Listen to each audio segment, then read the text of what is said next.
Les commerçants vont bientôt disparaître totalement. Dans très peu d'années, vous n'allez plus avoir de commerçants africains exerçant en Afrique en ayant une certaine rentabilité dans leur secteur d'activité. C'est en train d'avancer de manière subtile, c'est en train de s'implémenter de manière sournoise, mais dans très peu de temps, vous allez vous rendre compte que si vous êtes commerçant, vous ne pourriez plus vous en sortir. Et dans plusieurs secteurs d'activité, par rapport à plusieurs types de produits, c'est déjà en train de se vérifier. Il y a de cela quelques années, lorsqu'on voulait se lancer dans une activité commerciale, il nous suffisait d'identifier un produit qu'on devait commercialiser, de trouver un fournisseur, par exemple en Asie ou alors dans un autre pays, de commander le produit, de gérer toute la logistique, toute la paperasse nécessaire, faire en sorte que le produit arrive dans un des quartiers de l'Afrique, le Cameroun, la Côte d'Ivoire, le Burkina Faso, le Togo. Dès que le produit arrivait, vous aviez juste à analyser la structure de vos coûts, mettre vos marges et vous installer dans un endroit stratégique et vendre votre produit dans un marché. Avoir des vendeurs ambulants, avoir des grossistes qui vont livrer aux semi-grossistes, qui vont livrer aux détaillants, qui vont commencer à écouler cela dans leur boutique, dans leur shop, dans la rue, sur Internet, ainsi de suite. En réalité, ce business model est en train de s'épuiser pour plusieurs raisons. La première raison, c'est le fait que, ayant mené cette activité pendant plusieurs années, cela a permis aux fournisseurs de se rendre compte qu'il y a un très grand marché chez nous. Parce que la preuve, c'est quoi? C'est le fait que si par exemple vous vendez, j'ai envie de dire, les télévisions, vous importez des télévisions par exemple d'Asie, et dès que les télévisions arrivent au Cameroun, vous commercialisez vos télévisions en gros, en détail, en fonction de votre positionnement. Dès que vous finissez votre stock, vous contactez encore votre fournisseur et vous lui demandez encore un conteneur de 20 pieds, de 40 pieds, 2 conteneurs, 10 conteneurs d'écran. Dès que ça finit, vous commandez encore, ainsi de suite. Ce qui se passe, c'est que votre fournisseur, ça lui permet de maîtriser votre capacité d'écoulement du produit. Ça lui permet de comprendre quels sont les produits qui fonctionnent dans votre marché et quels sont les produits qui ne fonctionnent pas. Ça lui permet de savoir exactement quelle est votre capacité d'écoulement, quel est le temps qui vous permet d'écouler une certaine quantité de produits.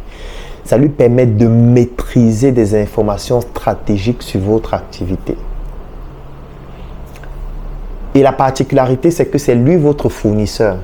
Ça veut dire que votre activité dépend de lui. S'il décide un jour d'augmenter ses prix, vous aussi, vous allez augmenter vos prix. Parce que la structure des coûts de vos produits que vous distribuez est fonction du coût de production, du coût de logistique, du coût de transport et de toutes les autres charges qui entrent en jeu et qui vous permettent de pouvoir fixer donc le coût de vente du produit à la fin. Donc pendant des années, nos fournisseurs, notamment de nos Africains qui font dans le commerce, ont analysé les produits qui étaient vendus sur nos marchés, ont analysé le comportement de nos consommateurs à partir de nos commandes, à partir de nos ventes, à partir de notre distribution. Ils ont compris notre marché. Ils ont commencé même à envoyer des personnes dans nos différents environnements économiques pour essayer de mieux comprendre ce qui se passe. Ils sont venus dans nos marchés, ils ont été des vendeurs ambulants, ils ont été des vendeurs par exemple de safou avec du plantain, ils ont été des vendeurs d'arachides. Ils se sont frottés à ce que nous faisons, ils ont appris de ce que nous faisons et cela leur a permis d'avoir le maximum d'informations sur ce que nous sommes en train de pratiquer comme activité commerciale et surtout cela leur a permis de pouvoir comprendre la philosophie et la psychologie des clients qui se retrouvent dans nos environnements.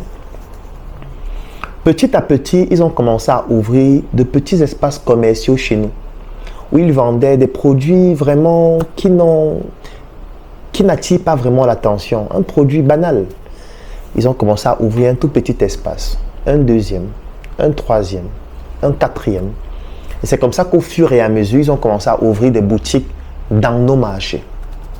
Ils ont commencé à créer leur communauté dans nos marchés. C'est comme ça qu'au fur et à mesure, ils ont commencé à s'implanter dans notre environnement. Et lorsqu'ils s'implantent dans notre environnement, étant donné que ce sont eux nos fournisseurs, ils ont donc la capacité d'avoir des coûts de production beaucoup plus faibles. Surtout qu'ils ont, beaucoup plus de moyens que nous. 2, ils sont soutenus par leurs États. 3, la plupart sont subventionnés. 4, ils ont un avantage en ce qui concerne les taxes fiscalo-douanières.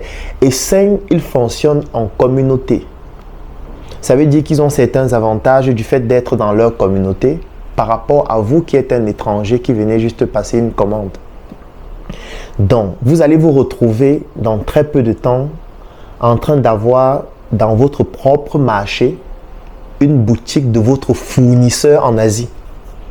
Ça veut dire que vous avez votre boutique. Vous commandez des produits chez un fournisseur en Asie depuis 10 ans, depuis 15 ans, depuis 20 ans. Vous écoulez les produits normalement, sans problème. Vous avez déjà votre circuit de distribution, vous avez vos clients fidèles et tout ce qui va avec. Dans très peu de temps, et ça a déjà commencé, vous allez voir à côté de vous une nouvelle boutique ouvrir. Et vous savez à qui appartient cette boutique? Cette boutique appartient à votre fournisseur qui est en Asie. Cette boutique appartient à un partenaire de votre fournisseur qui est en Asie. Donc, vous savez que votre fournisseur en Asie va vous livrer toujours à vous, puisque vous ne savez pas fabriquer les écrans, vous ne savez pas fabriquer les ordinateurs, vous ne savez pas fabriquer les téléphones et tout ce qui va avec. Et le même fournisseur là va aussi fournir à la boutique qui lui appartient, qui est dans votre propre marché. Et vous devez vous imaginer que le coût sera beaucoup plus faible dans la boutique qui est à côté. Donc, dans très peu de temps, vous allez commencer à vendre des produits sur les mêmes marchés que votre fournisseur qui lui vend aussi au détail mais au prix de gros. Vous savez que votre fournisseur va venir dans votre marché. Il va vendre les mêmes produits que vous vendez mais il va vendre au prix de gros en détail. Donc pendant que vous vendez par exemple un produit à 5 000 parce qu'il vous a livré peut-être à 2 000, vous avez introduit toutes les autres charges et en vendant le produit vous avez 500 de marge, donc vous vendez en tout à 5 000. Lui va vendre exactement le même produit dans votre même marché au même client à 3 500 ou à 3 000. Et il va vendre cela aussi en détail. Ça veut dire que les grossistes n'auront plus d'intérêt à venir chez vous l'importateur, puisqu'ils auront juste à venir chez votre fournisseur qui est désormais dans le même marché. Donc, ils n'auront plus besoin de voyager. Ils n'auront plus besoin de venir chez vous parce que ça coûte trop cher. Ils auront tout simplement besoin d'aller chez votre fournisseur qui est désormais dans le marché, passer une commande et attendre. Ils n'auront plus besoin de dépenser pour aller en Asie avec les tests, les difficultés, payer l'hébergement, chercher les bonnes adresses. Non, c'est terminé. Votre concurrent maintenant sera votre ancien fournisseur qui a analysé les produits qui fonctionnent pendant 10 ans, 20 ans, 30 ans. Donc, il ne vient pas vendre du n'importe quoi. Il sait exactement ce qu'il doit vendre et il sait à combien il doit vendre pour être plus efficace. Et l'avantage qu'il a, c'est qu'il ne travaille pas seul. Il travaille en communauté. Il travaille en étant soutenu par son État. Il travaille en ayant des financements illimités. Ils ont des usines dans leur pays qui produisent à l'échelle, c'est-à-dire les coûts de production sont extrêmement faibles. Et vous savez ce qui va se produire par la suite? C'est que à partir d'un moment, ils vont commencer à augmenter les prix chez vous.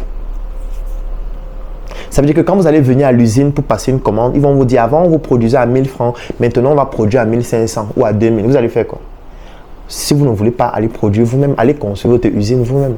Donc, ils vont augmenter vos coûts et eux, ils vont continuer de vendre moins cher. Ils vont continuer de venir s'installer. Ils vont continuer d'ouvrir des supermarchés. Supermarchés qui vont leur permettre de continuer ce travail d'intelligence économique. C'est-à-dire, vous allez venir dans leur supermarché, vendre vos produits.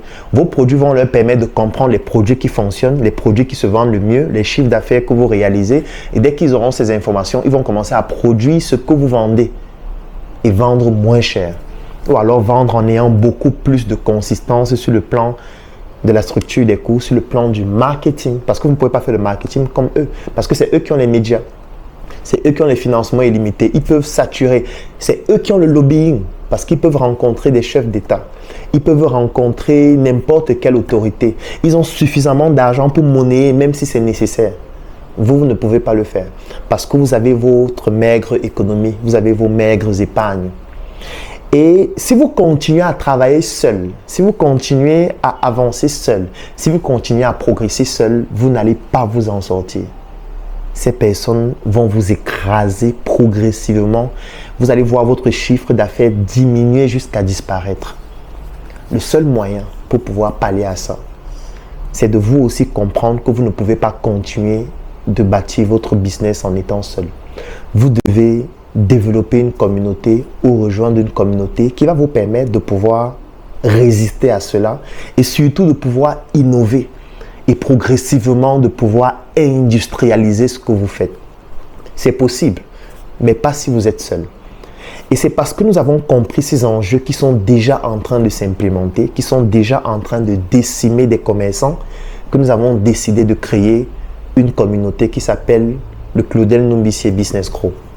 C'est un groupe dans lequel nous nous mettons ensemble afin de pouvoir être plus puissants et réaliser des projets d'une envergure beaucoup plus importante.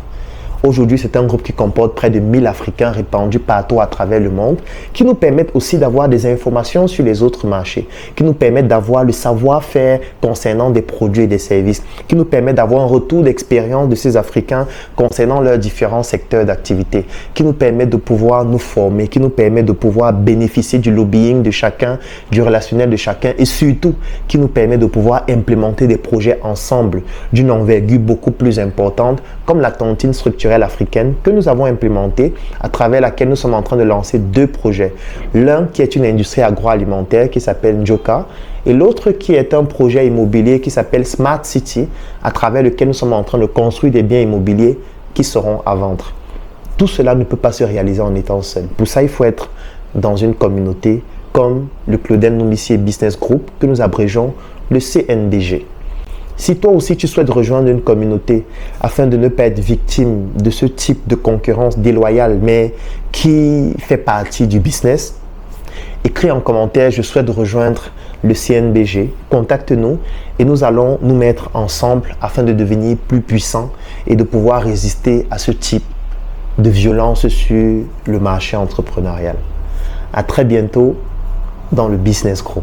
Le Business Group, c'est un groupe que nous avons créé qui est sur Telegram et qui bientôt sera disponible en application Android et iOS, dans lequel je produis des chroniques chaque matin sur des thématiques business. Chaque week-end, tous les membres font du networking en partageant leurs opportunités, leurs affaires et leurs business.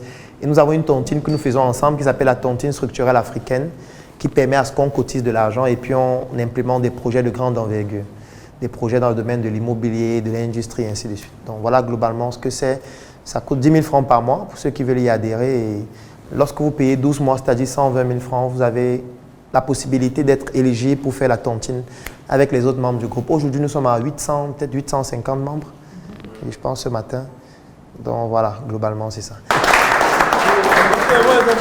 Okay. J'ai vendu mon lit, mon frère. J'ai arrêté de dormir, ma soeur.